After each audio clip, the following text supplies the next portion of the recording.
దేవుడి మాన్యాలనే గుటకాయ స్వాహ చేసేశారు కొంతమంది పెద్ద మనుషులు. దర్జాగా అందులో నిర్మాణాలు కూడా చేసేశారు. దీనిపై కలత చెందిన కొంతమంది కోర్టుకెళ్లారు. దేవాదాయ శాఖకు అనుకూలంగా వచ్చిన సదరు డిపార్ట్మెంట్ మాత్రం రికవరీ చేయడానికి ఇంకా వెనకాడుతోంది. స్వయాన దేవాదాయ శాఖ మంత్రి ఇలాఖాలో కోట్లాది రూపాయల దేవుడి భూముల కబ్జా పైన మెగా9 టీవీ స్పెషల్ స్టోరీ. భూములకు రక్షణ లేకుండా పోయింది. ఎవరికి తోచిన విధంగా వాళ్ళు దేవుడి భూములను పలహారంగా మెక్కేస్తున్న పరిస్థితి. ఇప్పటికే 21 ఎకరాలకు సంబంధించిన భూమి పూర్తిగా అన్యాక్రాంతమై నకిలీ డాక్యుమెంట్స్ సృష్టించుకొని చేజిక్కించుకొని వాటిలలో ప్లాట్లు ఏర్పాటు చేసుకొని కొన్ని నిర్మాణాలు చేపట్టారు, కొన్ని ప్లాట్లుగా విక్రయించిన పరిస్థితి. ఇదేంటని చెప్పేసి గత కొన్నేళ్లుగా లోకాయుక్తను కొంతమంది ఆశ్రయించి వాళ్ళు ఫైట్ చేస్తున్న పరిస్థితి. లోకాయుక్త కూడా అసలు పూర్తిగా వరంగల్ దేవాలయాల భూములు ఏం జరుగుతుంది, వాటికి సంబంధించిన వివరాలు కావాలని దేవాదాయ శాఖకు ఫిర్యాదు చేసినా కూడా వాళ్ళు ఇప్పటికీ పట్టించుకోలేని పరిస్థితి. అసలు పూర్తిగా వరంగల్లో దేవాలయాలకు సంబంధించి ఎన్ని భూములు ఉన్నాయి, ఎన్ని ఎకరాల భూములు ఉన్నాయి, పూర్తిగా వాటి విలువెంత, అసలు జిల్లాలో ఉన్న మంత్రి ఏం చేస్తున్నారు, దేవాలయాల భూములకు రక్షణ కల్పిస్తున్నారా లేకపోతే కబ్జా చేసే వాళ్ళకు ప్రోత్సహించే విధంగా వ్యవహరిస్తున్నారా అని చెప్పేసి ఒక రకమైన చర్చ అయితే సాగుతున్న నేపథ్యంలో పూర్తిగా వరంగల్లో ఉన్న దేవాలయాల భూములు ఎంత, వాటి లెక్కదేశ పనిలో మెగా9 ముందుకొచ్చింది. అసలు పూర్తిగా తెలుసుకునే ప్రయత్నం చేద్దాం.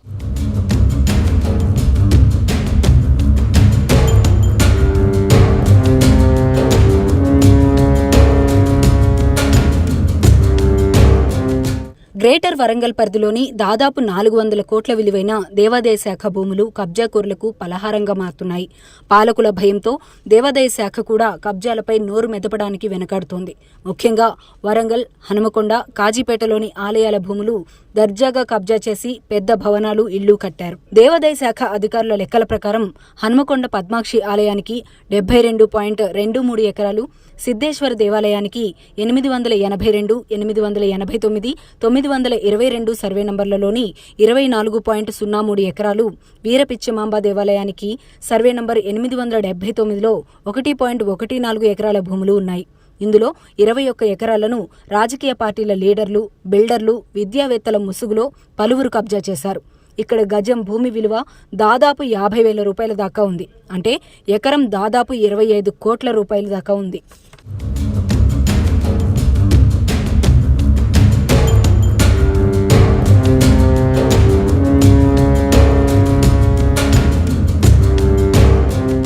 వీటితో పాటు హన్మకొండ రంగనాయక స్వామి ఆలయానికి బ్రాహ్మణవాడ, ములుగు రోడ్, పెద్దగడ్డ ఏరియాల్లో ఉన్న 9.32 ఎకరాలు, వరంగల్ వేణుగోపాల స్వామి గుడికి చెందిన 1.11 ఎకరాలు కబ్జాలో ఉన్నాయి.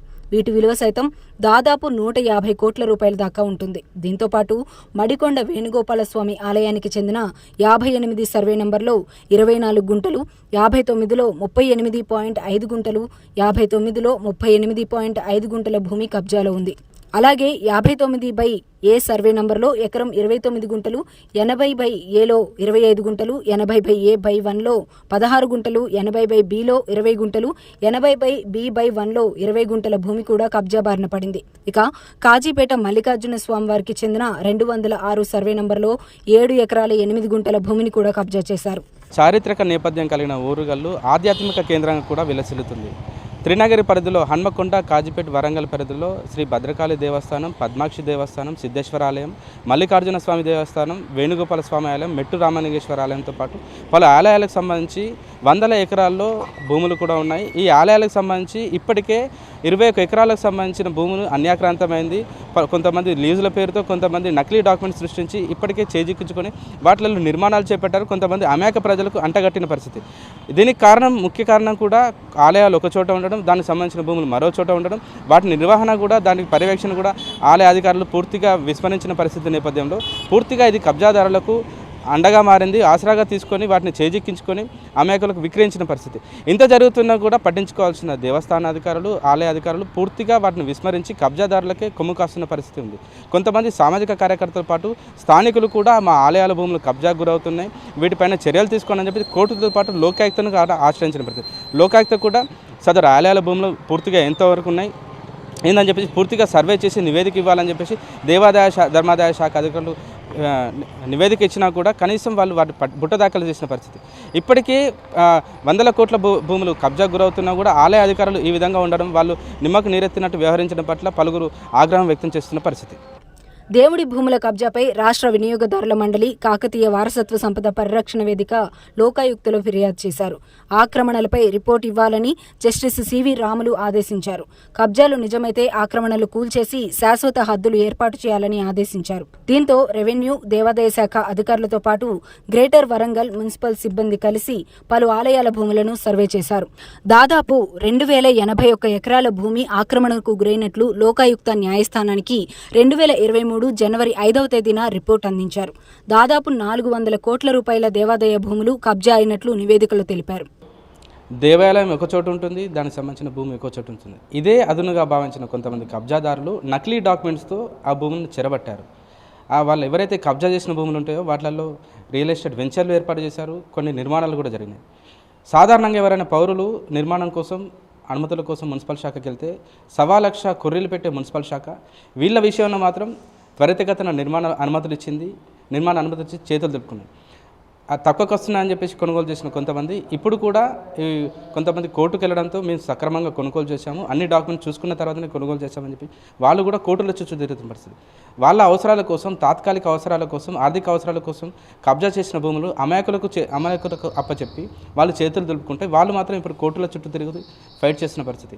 ఇంత జరుగుతున్నా కూడా మున్సిపల్ అధికారులు కానీ, దేవాదాయ శాఖ అధికారులు కానీ పట్టింపు లేనట్టు వ్యవహరిస్తున్నారని చెప్పేసి పలువురు ఆధ్యాత్మిక వ్యక్తులతో పాటు సామాజిక కార్యకర్తలు ఆగ్రహం వ్యక్తం చేసిన పరిస్థితి. చింతగట్టులో ఉన్న ఒక బోడగట్టగుట్టకు సంబంధించి దాంట్లో క్వారీ నిర్మాణానికి అనుమతులు ఇచ్చారు. అసలు అట్లా ఎట్లా ఇస్తారు? దేవాలయ భూములకు మీరు పర్మిషన్ ఎట్లా ఇస్తారు?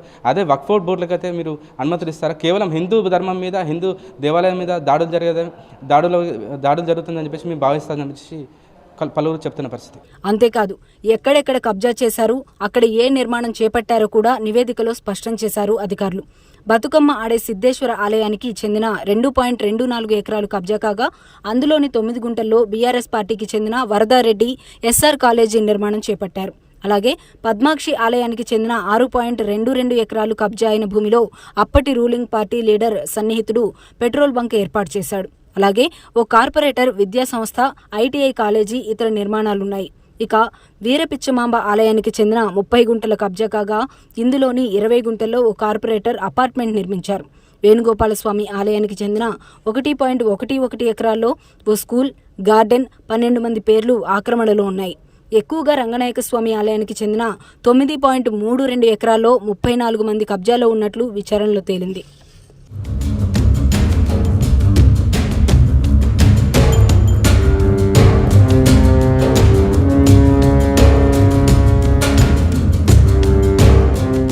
దీనిపై స్పందించిన లోకాయుక్త కోర్టు ఆక్రమణల తొలగింపు చేపట్టాలని ఆదేశించింది. ఇంతవరకు బాగానే ఉన్నా అసలు చిక్కు ఇక్కడే మొదలైంది. ఆక్రమణల తొలగింపుకు అనేక అడ్డంకులు మొదలయ్యాయి. నిర్మాణాల జోలికి వెళ్లవద్దని గత బీఆర్ఎస్ ప్రభుత్వం పెద్దల నుంచి ఒత్తిళ్లు రావడంతో అధికారులు సైలెంట్ అయ్యారు. కొంతమందికి మొక్కుబడిగా నోటీసులు ఇచ్చి చేతులు దులుపుకున్నారు. ఎందుకంటే ఆక్రమణలు కూల్చడానికి అధికారులు జంకుతున్నారు. ఎందుకంటే కబ్జా చేసిన వారంతా బడాబాబులే. దేవాదాయ శాఖ మంత్రి కొండా సురేఖ సొంత జిల్లాలోనే ఆ శాఖ భూములు కబ్జా అవ్వడం దారుణమని జనం అంటున్నారు. ఇప్పటికైనా కబ్జాదారులపై చర్యలు తీసుకోవాలని కోరుతున్నారు. వరంగల్ నగరం దేవాలయాలకు ప్రసిద్ధం. అలాంటి దేవాలయాలకు ప్రసిద్ధం ఉన్న వరంగల్ నగరంలో దేవాదాయ భూములు దాదాపు 2000 ఎకరాలు కనుమరుగైపోయే పరిస్థితి ఉంది. 6000 ఎకరాలల్లో 2000 ఎకరాలు కనుమరుగైపోతున్నాయి. ఇలాంటి తిరిగి ప్రభుత్వం వెనక్కి తీసుకోవాలని చెప్పి, అలాంటి భూములకు పర్మిషన్ ఇవ్వద్దని చెప్పి గత ప్రభుత్వం చేసిన లోపాల వల్ల, వాటికి పర్మిషన్లు ఇవ్వడం వల్ల అక్రమ కట్టడాలు ఎన్నో జరిగినాయి. అలాంటి అన్నీ వెంటనే దేవాదాయ శాఖ వారు తీవ్రంగా పరిగణించి యాక్షన్ తీసుకొని తిరిగి మళ్ళా మన వరంగల్ను నిలబెట్టాలని చెప్పి, దేవాదాయాలకు ప్రసిద్ధి కాంచిన మన నగరాన్ని నిలబెట్టాలని చెప్పి నేను కోరుకుంటున్నాను. వరంగల్ జిల్లాలో చారిత్రకమైన కాకతీయ వారసత్వ సంపద కలిగిన ఈ ప్రాంతంలో దేవాలయ భూములు కానీ, ప్రభుత్వ భూములు కానీ అనేకాంతమైందంటే ప్రభుత్వ అధికారులు చోద్యం చూస్తారు. దేవాలయ భూముల పరిస్థితి అయితే చాలా అధ్వానంగా తయారైంది. ఇలా చూసినట్టయితే నగరంలో నడిబొడ్డులో ఉన్న సిద్ధేశ్వర, పద్మాక్షి, రంగనాథ స్వామి దేవాలయము, పిచ్చమాంబ దేవాలయము, సీతారామచంద్ర స్వామి దేవాలయాలు ఇలా కనుమరుగైపోతాయి, భూములన్నీ కనుమరుగైపోతాయి అని చెప్పి మేము 2019 నుంచి ఫిర్యాదు చేసినా కూడా ఇప్పటి వరకు పట్టించుకున్న నాదులు లేడు. ఇలా లోకాయుక్తలో కూడా వాటికి సర్వే చేసి 20 ఎకరాల 39 గుంటల భూమి అన్యాక్రాంతమైందని చెప్పి రికార్డులతో సహా ఇచ్చినారు. అయినా కూడా వాటి మీద చర్య తీసుకోవడం లేదు. ఇలా పద్మాక్షి గుట్టకు సంబంధించిన భూములు అయితే ఇలా దొంగలు పడ్డట్టు అయిపోతుంది. ఇదే విధంగా దేవాలయ పరిస్థితిలో చూసినట్టయితే వక్ఫ్ బోర్డుకు సంబంధించిన భూములు వేయండి. వక్ఫ్ బోర్డుకు సంబంధించిన భూములను ఇలా రిజిస్ట్రేషన్ కాకుండా దాన్ని హోల్డ్లో పెడుతున్నారు. అదే దేవాలయ భూములు ఎందుకు పెట్టడం లేదు? ఇలా హిందూ ధర్మం మీద వీళ్ళు ఎందుకు ఈ ఉక్కుపాదాలు మోపుతున్నారు? ఇంత దుర్మార్గమైన చర్య ఒక దేవాదాయ శాఖ, అంత పెద్ద ఒక దేవాదాయ ధర్మాదాయ శాఖ అని చెప్పుకునే ఈ సంస్థ ఎందుకు పనిచేయడం లేదు? బోడ రామలింగేశ్వర స్వామి దేవాలయం మైనింగ్కి ఇచ్చిల్లండి. ఇంత దారుణం, ఇంత అందమైన ప్రదేశం మీరు చూసినట్టయితే దాన్ని చూడండి. బోడగట్టు దాని మీద అమరపల్లి కలెక్టర్ గారు స్వయంగా పరిశీలించి ఇది చాలా ఆధ్యాత్మిక ప్రాంతము, దీన్ని ఒక పర్యాటక కేంద్రం చేస్తా అని చెప్పి వెంటనే మైనింగ్ ఆపమని చెప్పింది. అయినా కూడా మైనింగ్ ఆపడం లేదు. ఇలా పొల్యూషన్ కంట్రోల్ బోర్డు ఒక రిపోర్ట్ ఇస్తారు, మైనింగ్ శాఖ ఒక రిపోర్ట్ ఇస్తారు. వాళ్ళ రిపోర్ట్ ప్రభుత్వ అధికారులకే వాళ్ళ పొంతన లేని రిపోర్ట్లు ఇస్తారు.